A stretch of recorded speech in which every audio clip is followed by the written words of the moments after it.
জাতীয় সঙ্গীত আমাদের মাদ্রাসাতে বলুন, স্কুলে বলুন, আমরা প্রত্যেক দিন আমরা সেখানে পাঠ করি। কিন্তু বন্দে মাতারাম যেটা আছে সের মধ্যে বেশ কিছু শব্দ এমন আছে যেটা ইসলাম ধর্মের যে ধর্মীয় বিশ্বাসে আঘাত লাগবে বা হিন্দু ধর্মে ছাড়া অন্য ধর্মীয় বিশ্বাসে আঘাত লাগবে, সেটা নিয়ে সুপ্রিম কোর্ট পর্যন্ত হয়েছিল। সুপ্রিম কোর্ট গাইডলাইনও দিয়েছে। আমি বলবো জোর করে চাপিয়ে দেওয়া হচ্ছে অসাংবিধানিক কাজ, এটা গণতন্ত্রের পরিপন্থী।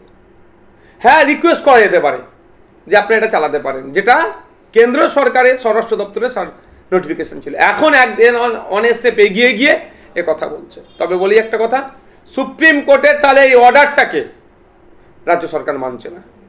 আমরাও টিচার্স যারা আছেন, যে সংগঠনগুলো আছে, তাদের সাথে কথা বলছি।